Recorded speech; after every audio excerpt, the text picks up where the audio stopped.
So, welcome back to another episode, and actually a very special episode, episode 8. And I'll let our guest introduce herself, and we'll go from there. But you're not going to want to miss this. So, what is your name? My name is Bonnie, and I am Joshua's mother. Told you it was going to be good. So, what was your childhood like growing up? I was born in a very, very small town of 500 people in a very small town in Alberta, Canada. It was a carefree life, lots of relatives, lots of cousins.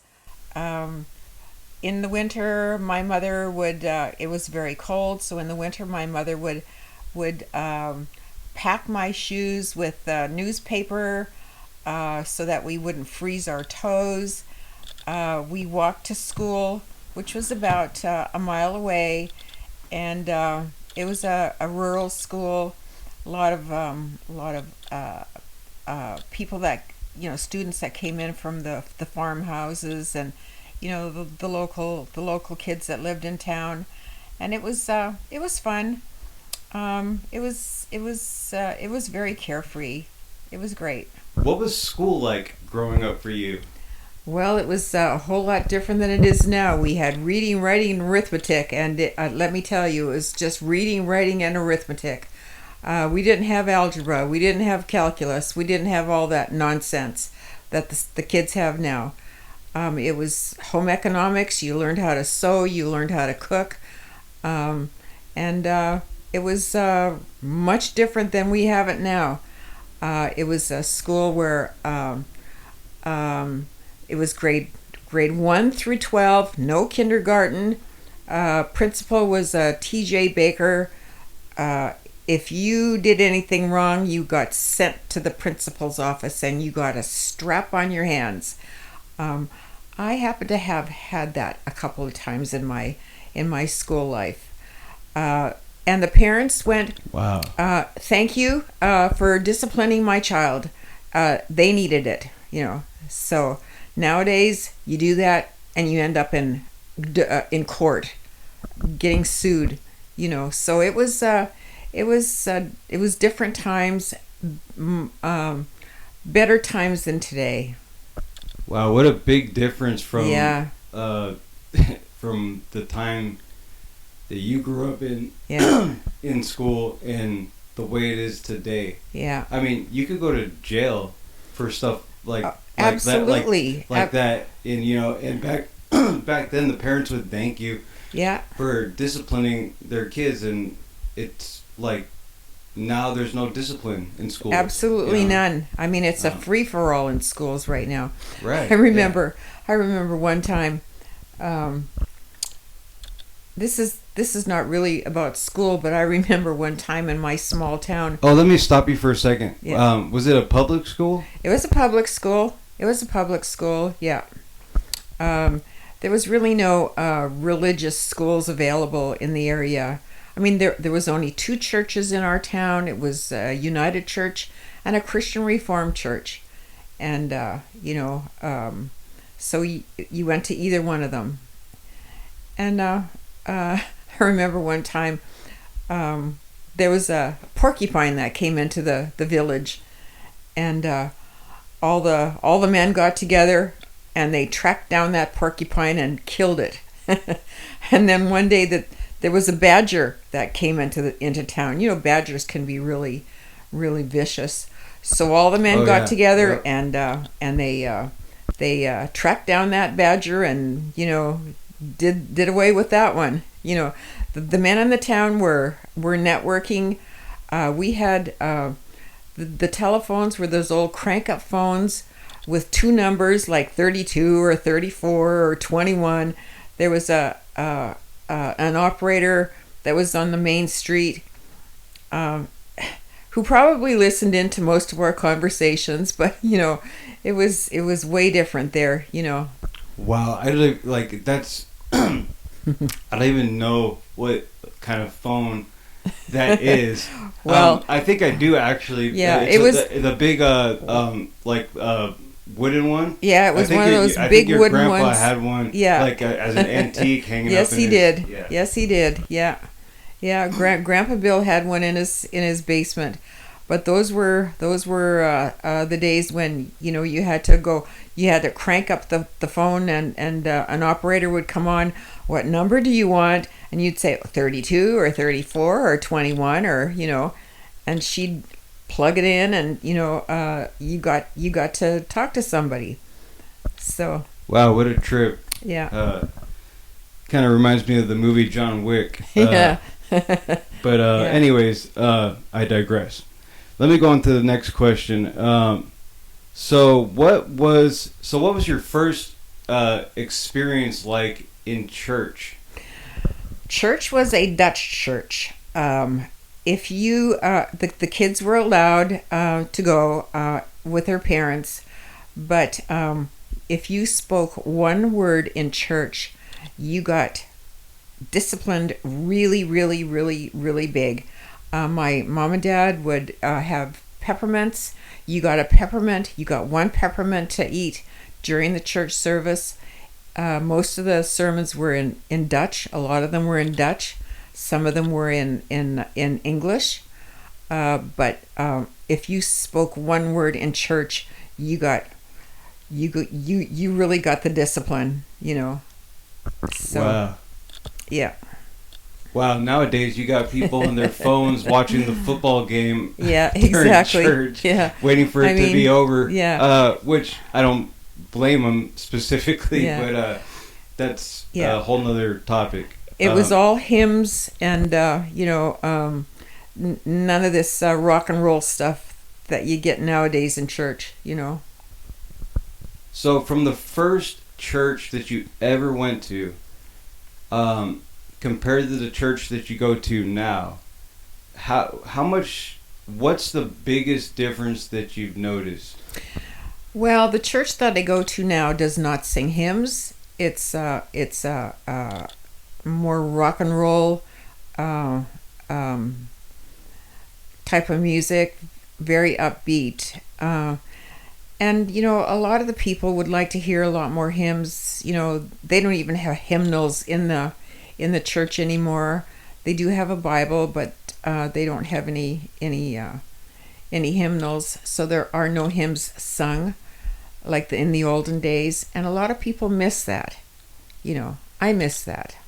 Yeah. Yeah, it's like the hymns definitely. You mostly hear them in horror movies Yeah. more than you hear them in church, which is funny. I know it. Yeah. What was I gonna say? Hold on. I mean, hymns like the Old Rugged Cross and, things like that we never hear now. You never hear them. Okay, so if you had to name two people that have impacted your life the most, and you can't pick God or Jesus, or anyone in the Bible, I mean actual people that you've met, who would those two people be? Well, I think there was a teacher in grade 12. His name was Don Wilkie. He was a great guy. He was probably one of the best teachers that I've ever had, along with my first grade teacher, Miss Ferris. She was a spinster kind of type lady, and she was really, really, really a good teacher. She just taught you ABCs and numbers and letters, and she had a really, really big class of about 32 kids. So the discipline was hard for her, but everybody respected her. And if you had to guess, what would you say God's purpose of putting you here on earth is? Yeah, at the moment, being retired, I think my purpose in life is to right now to make people laugh, make people joyful, pray for them, pray for my family and friends, and pray for their health and their well-being and their financial situations. Pray for my son. Pray for I mean, I get on my prayer bones every night and just do that. That would be my purpose in life at the moment. What is one of your most favorite moments growing up in your teenage years? Well, teenage years were, going to camp, going to summer camp, going to Christian summer camps in Banff and wherever the summer camps were in Alberta, and they were a lot of fun. Getting away from the parents were a lot of fun. Some of them were in like log cabins in various places, and we would learn how to go water skiing and stuff like that, and learn how to do crafts, and some of the people, some of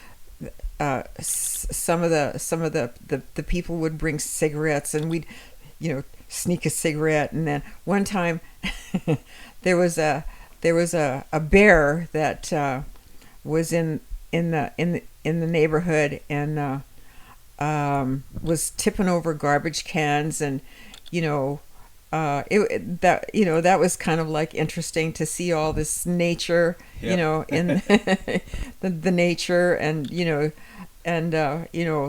as teenage girls, the camp counselors were always these young guys, and we'd all go, "Isn't he cute? Isn't he wonderful? Isn't, oh boy, he's just so handsome." And it was just kind of growing up, trying to figure out who you were and what you were going to do for the rest of your life, and but it was interesting. It was good, but you slept on bunk beds, and some of the kids were going, "We don't want to be here. We're crying. We miss our parents." And so they'd say, "Okay, well, call the parents and have him pick it up." And which is one thing that I never did, because I enjoyed being there. It was a lot of fun. What's funny about that story, on the flip side, Yeah. it wasn't my first job, but my favorite job I ever had, I wasn't going, I didn't go to camps so much, not like the way that not like the kind that you went to, Right. but I worked at one before. Oh, really? And when I was 17, Yeah. for the whole summer, and stayed up there, Exactly. and got paid. And, I do remember that. Stayed in bunk beds. Mm-hmm. And that's where I first really started photography, video, Mm-hmm. and video editing, and I also started my music stuff up there, my electronic stuff. Right, So, that was up like, in that was in Big Bear, that- wasn't it? that was, you had food. You didn't have to spend money, because it was like you had one day off a week, Yeah. and it was like a half day, like one half day and then a half day the next day. Mm-hmm. So it wasn't really like a full day off, but Yeah. but it was a cool job, and like I literally, it was like the coolest job ever yet. Mm-hmm. As of As now. of now. As Yeah, of yeah. now. As Yeah. of now. Yes. Yeah. I'm going to ask you a weird question. Just so the audience knows, I'm the crazy one. She's not. Okay? I'm the crazy one. Okay? Well, I don't know. I just, Yeah. okay. I've had my so crazy let's moments. just make that clear. She's the sane one. I'm the crazy one. Believe me. But on a serious note, okay? Do you believe there are powers at play that have technology that can manipulate the weather to some degree? Yes, I do. I believe that there are powers out there that can just about do whatever, and I think that they can manipulate a whole lot of our planet right now. It is kind of a scary time in this world right now. We're living in perilous times. We're seeing a revelation unfold as we speak. And even when my mother was alive, she claims to have seen a spaceship. She swears she saw a spaceship in the middle of nowhere. Wow. Wow. Yeah, I mean, I've asked her prior to her death.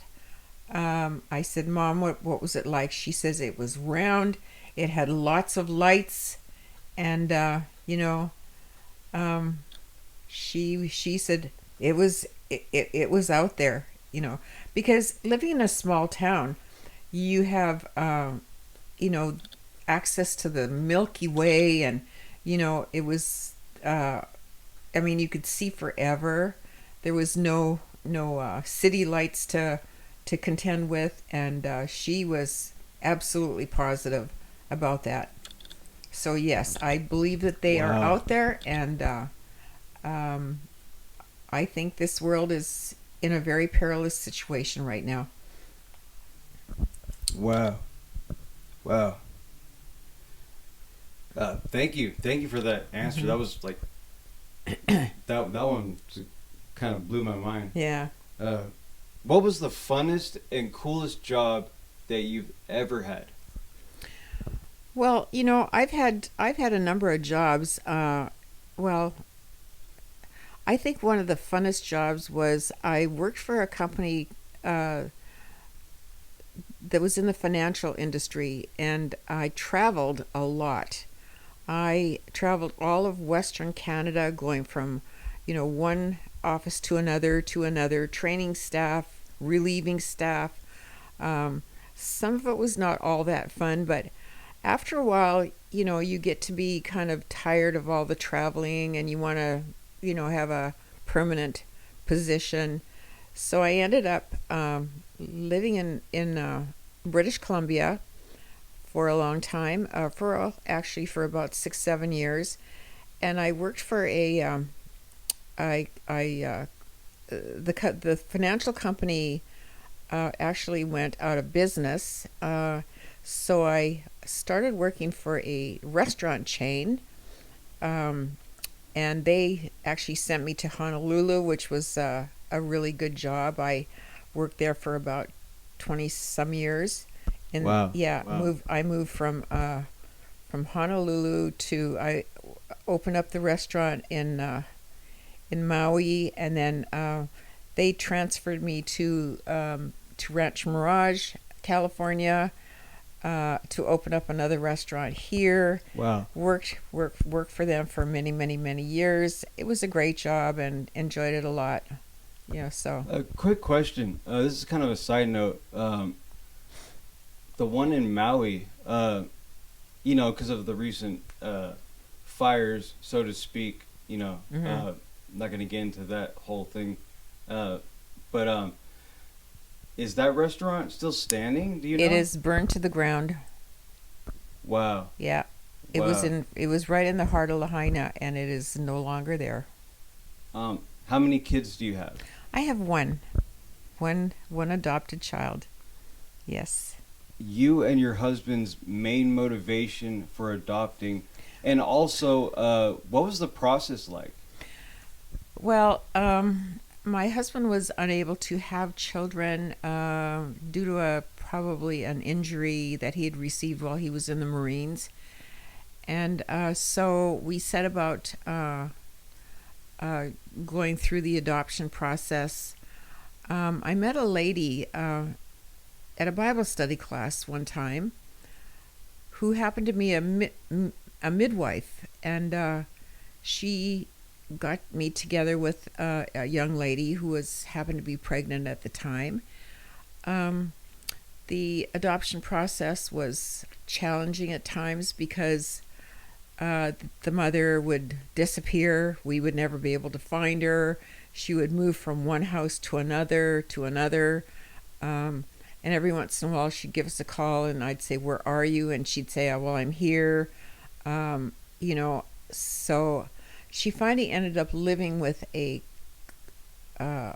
a guy named Chuck, I remember in San Bernardino, California, and she stayed there until she delivered in the hospital there. Um, we were there for the we were not there for the delivery. The doctor called us about an hour before she was due to deliver. She ended up having a C-section. We got to the hospital, and here was this wonderful, beautiful child with dark hair, curly hair, with a blue bottom. I said to the nurses, I said, did somebody drop my child on the floor because he's got this blue bottom? And she started to laugh. She says, no, she says, that's his heritage. And I said, well, what would that heritage be? And she said, probably South Pacific, because they have blue bottoms, you know. And I said, okay, so he's a Pacific Islander. And she said, best guess it would be that. And I said, okay, great. So we got to take the baby home. Instead of me wheeling the child out of the hospital, my husband got in the wheelchair, and the nurses wheeled him out instead of the mother with the baby, which was kind of unusual, but all the nurses were laughing about that. You know, so got the baby home, and you know, and the rest is history. But like I say, the mother was difficult at times. It took a year and a half to actually get the adoption papers signed, because the mother disappeared again for you know, the 10th time in a row. We finally discovered that she was in Las Vegas, so the attorney sent the papers to Las Vegas to have her sign it. She signed them, and a year and a half later, we walked into court, and the judge looked at us and said, "You're approved. You're approved," and that's the rest is sort of history. Okay, Yeah. okay. This is kind of a funny question, but what color were you expecting the baby to be? Well, oddly enough, the mother had said to us at one time, she said, we have twins in our family. Would you adopt twins if I have twins? And I said, absolutely. And she said, what if it's black or brown? And I said, color doesn't matter to us. You know, it doesn't really matter one way or the other. And we kept on asking her who the father was, and she would never, ever tell us, you know. Okay, yeah, I was just wondering. So you were expecting the baby could be any color? We didn't know, but at the time we didn't care. You know, it was you know, white, black, Chinese, Filipino. You know, we didn't care. The very, you know, kept the baby for about 3 months until we started taking our son to restaurants. We would put him in a basket, and you know. Oh, you mean like Moses? Yeah, no, no. You know, one of the carry cages, and we'd take him to all the restaurants, and then I had to go back to work, so we got this wonderful nanny. Her name was Nani Poo. Yeah, And, I actually remember her. Yeah, Nani Poo. Yeah, she was like the sweetest lady. Oh, she she had was. This, like thing where she would shake. She would all shake the a little time, bit, yeah. But she was always like, yeah, I remember her. Yeah. You know what I mean? Like, Yeah, she and was. for me to be that, I think I was like 2 years old. Maybe 2. you Yeah, know, yeah. Or 1 maybe. You know. Yeah, And to yeah. remember her, that's like a weird thing. Well, Nani Poo ended up going back to Seattle to be with her kids, because I think she knew that she was getting older and getting sicker, and you know, I expect that Nani Poo's in heaven right now. Yeah, Yeah. I do too. Yeah. Briefly. can you tell the audience or whoever's watching what it was like after your husband passed away? You know, that was probably one of the most difficult times in my entire life.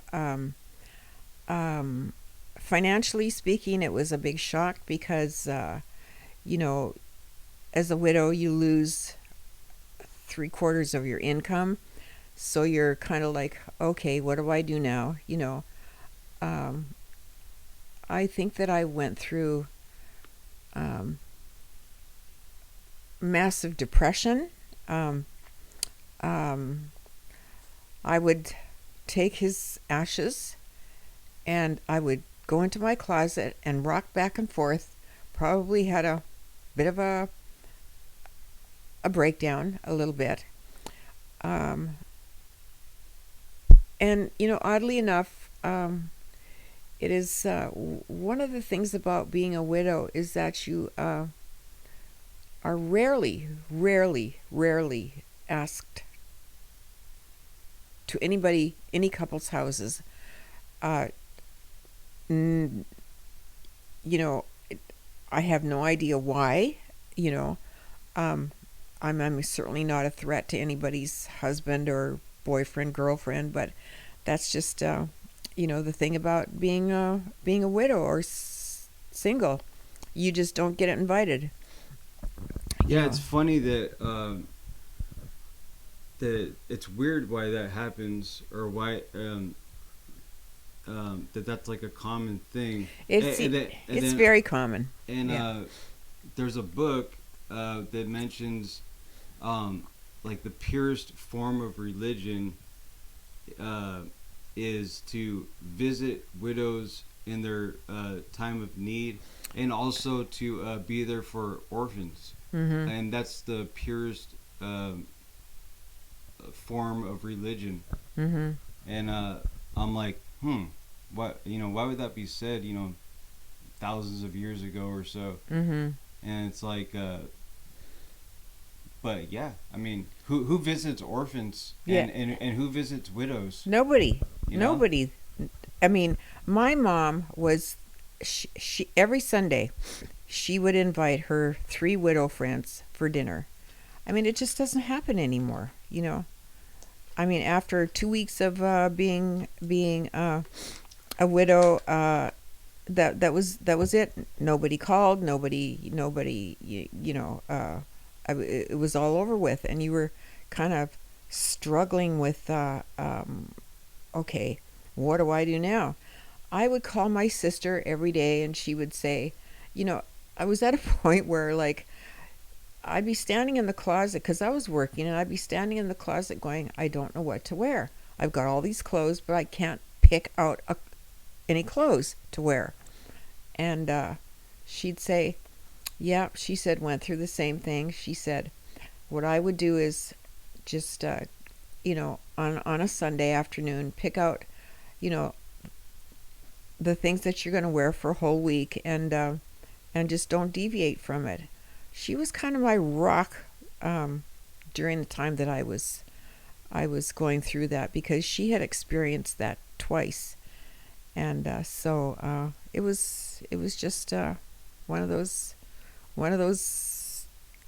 and I went through this angry period where I would be, you know, my husband always did you know, he always filled up my car with gas every Sunday. He always cut the lawn. He never taught me how to do any of that. When he died, time, cutting the lawn was I don't mean to interject. That was one of you know, my chores growing up. Yeah. But yeah, how long was it? Like the gap between, because you filled up gas, you know, back when you were on your own and everything like that. Well, but by the time you went to the pump, how much different was it? It was way different. I mean, you know, you had credit cards. You had to put a credit card in. Well, like the first time I went to fill up my tank of gas, I'm standing there going, I don't know how to even do this. So, I mean, that sounds really, really funny, but, after being married for like almost, 27 years, I went into the I went into the gas station and I said, I am really sorry to bother you, but I said, I don't know how to fill up my tank with gas. I don't know how to use this because, and he said, yeah, your husband was here every Sunday. And I said, would you show me how? So he went and showed me how. And let me interject real quick. This is from like the 80s into the and he died in 2011. Yes, right? yeah. And We were married in 1984. okay, Yeah. so that's the gap that we're talking about. Yeah. So that's the time frame, or the year frame, Right. so to speak. So around that time, a lot had changed. A lot of things have changed. Yeah, well, around you that used to time. have to pay for your gas but with cash. You'd go in, you'd give them $20, and you go out and you fill up your tank. But nowadays, it's all credit cards, and you shove it in, and I mean, I do it all the time now, and I have no problem with it. But then it was like it was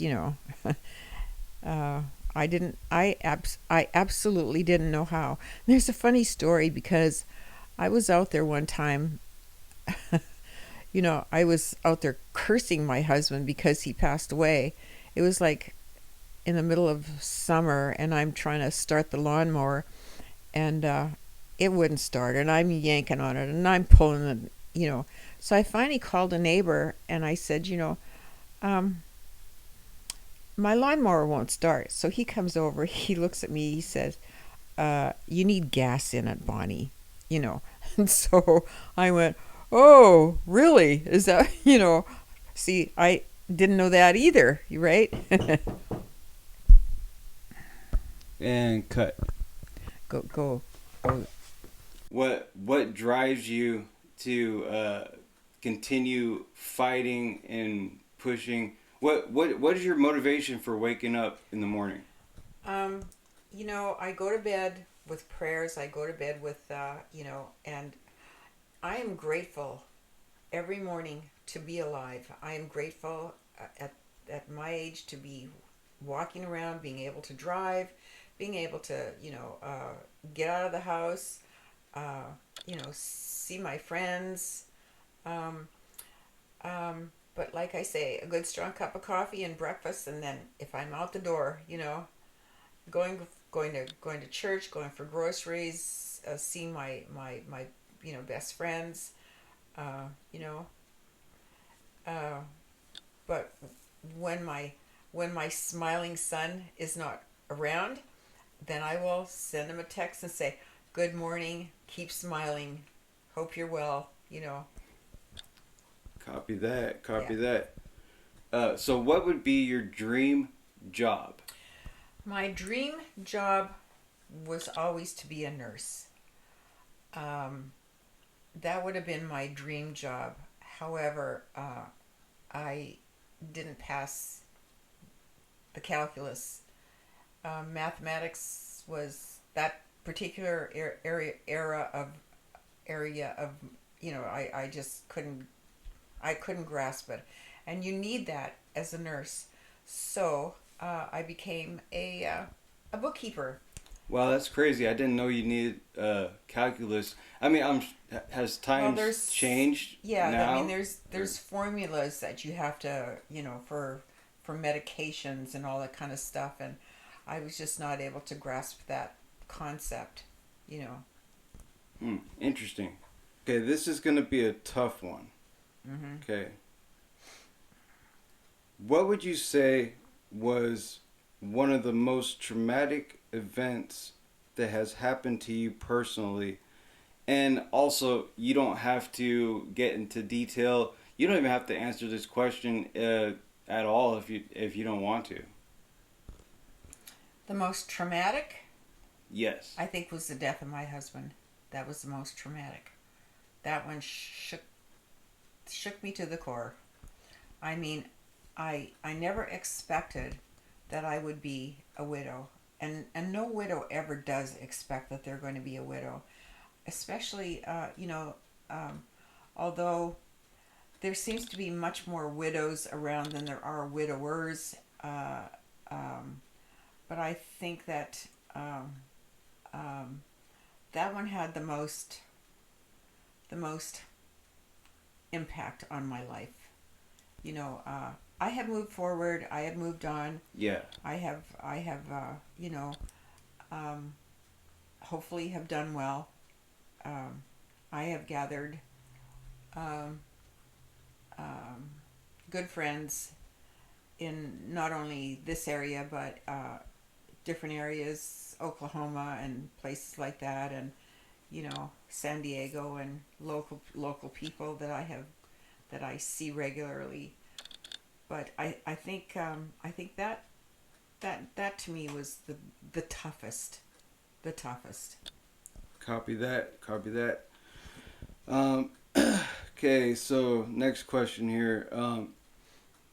So, how much has the world changed since you were a little toddler in Canada growing up, as opposed to today? You know, I I think some of the people that I talk to right now, they they just wish we could go back to those simpler times. Uh, it was uh, it was so much more. Not all the technology that you have to master now, and all the passwords, and the computers and this and that and other things. I mean, we didn't have cell phones. We didn't have you went outside to play. You you know even in the middle of winter, the parents would say, get your snowsuit on and go out and make an angel or make a snowman, or you it was so much easier in those days. Nowadays it's like and the more people that I talk to just go, this world is in a lot of trouble, and we're I don't know where we're heading. Only God knows for sure. But there was a lady that I talked to yesterday, as a matter of fact. She said, Bonnie, she said, don't like the way this country's headed. And I said, that seems to be the general consensus of most people that you talk to. That it is on a collision course with something or other. Nobody knows what. Yeah. But Yeah. Yeah. I can't say I disagree. Well, obviously. mhm, yeah. Remember, I'm the crazy one. She's the normal one, okay? Or not normal, but Yeah, really. not crazy. Yeah. All right. I can. Yeah. Let me see here. So, what do you do nowadays for fun now that you're retired? Well, a friend of mine and I play cards together, and if I had my druthers, I would go dancing every night. I love dancing. Dancing is so good for you. It creates neurons in your brain, and it's good exercise. And but that would be one of the most fun things I could do. Okay, interesting. Okay, so last question. Yes. So, okay, so if this was your last broadcast, if this was your last message to the world, like this is it, this is the last thing you have to say. Let's say the entire world's watching. This is it. This is your final message to the world. I'm not saying that it is, but let's just say, for the sake of this podcast, what would be your final message to the audience, or just to the world in general? That is a very challenging question, Joshua. Let's see. I would say be on your knees and look up.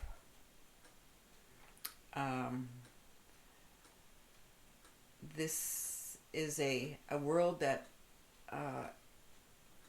needs repentance, needs a God that will forgive us, and just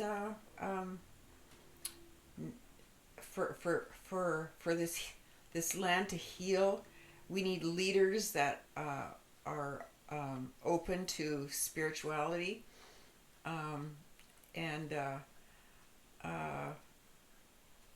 we need strong leaders who will bring this country back to where it was like before, with strong borders, strong principles, and I would say that we need that more than anything. Yeah. Okay, thank you so much for doing this interview and being on this podcast. Yeah, it's been an honor, and it's just awesome. Let me see. I can't wait to do another one. Yeah. I love you. I love you too, You know, and this has been an honor. Thank you for asking me to do this. I appreciate you, and I will look forward to seeing where this goes. Very cool. Very cool. So, this was episode 8 of the Lack of Belief podcast, and very special episode. And we're just gonna call this episode Bonnie, Part 1. Because there will be a part 2. Are we going to have a part 2? Yeah, I think we'll definitely have a part 2. Okay. So now, if you have any questions or want to hit us up, go to the Instagram page or post a comment. Right now, we're on Rumble only, and anyways, the Instagram is Lack of Belief Podcast. It's really simple. Anyways, God bless, and hopefully I'll see you on the other side. Peace.